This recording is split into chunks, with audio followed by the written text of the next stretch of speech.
We'll hear from David Martin, Fox Sports. Yeah, first question is for Brock. Brock, I know, obviously this fight was just announced at this point a matter of weeks ago. At what point did you start training again? Like, did you have an idea you were coming back? Like, how long of a training camp have you actually had to get ready for this return? Not very long. I didn't know. I wasn't sure if it was even going to happen. So, I mean, I don't remember the date. But I've been training 4 or 5 weeks.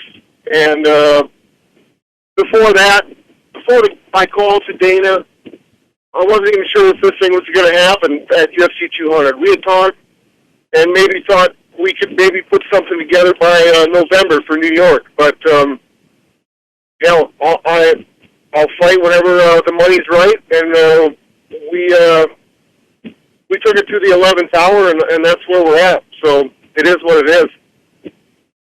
I know you said when the fight first got signed, I know Paul Heyman has commented on this as well, that, right after you decided to retire and re-sign with WWE, almost immediately you had that regret a little bit that you wanted to fight again. I mean, now that you have this fire back and you're about to fight in a week from now, I mean, do you feel like this is one and done, or do you feel like you are going to fight more than this? I don't know. I feel really good. Training camp is going great. I'm happy. I'm happy with my life. I'm happy with everything. And yes, since I left the octagon after I got beat by Overeem, and kind of forced out of the cage because of my illness, it haunted me for a long time. So, well, what do you do? Here I am, and before it's too late, I want to get back in the cage and have some fun with it. This is all about having fun. I'm not looking past this fight.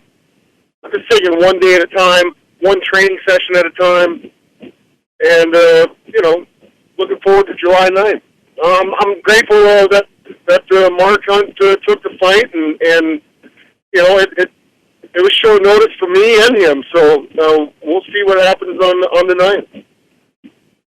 And obviously, Brock, I know you've dealt with, with questions about performance-enhancing drugs your entire career. That's nothing new. You've had to answer those questions. But I'm kind of curious, your reaction to some of the stuff that Mark has said, even if you've seen it, where he said that, he believes you've been juicing your whole life, and he had questions about USADA testing you. I mean, what is your reaction? Is that just kind of more of what you've always heard?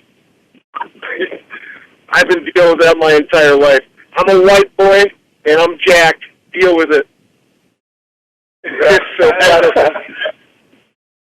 So what do you want me to say? I'm a white boy and I'm jacked. Deal with it. And last question for you, Brock. I know that one of the things that your friend Paul Heyman has said going into this fight was, you are a rare athlete. Not many people, not anybody can really do what you do to fight at UFC 200 and then turn around and promote an event like SummerSlam a month later, and he kind of compared you to Conor and Ronda. Do you agree with that statement? Do you believe that you are kind of a once in a lifetime kind of performer that could do both things, that could fight one day and then go around and sell a WWE show the next?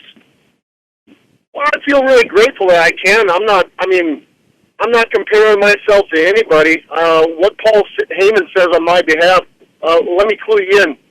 Paul Heyman's my agent on big television. He's not my agent for the UFC. So I haven't really followed much of anything. I never have. I don't have a Twitter account. I don't have Facebook. It is what it is. To me, it's all BS. So right now I'm trying to enjoy this and, make every memory I can, because the lasting memories I had in the cage weren't really fun, because I was sick. I had surgery. I dealing with that. Coming back from that, I was worn out. I was tired. But now I feel rejuvenated. I feel healthy. I feel grateful for the opportunity, and here we are.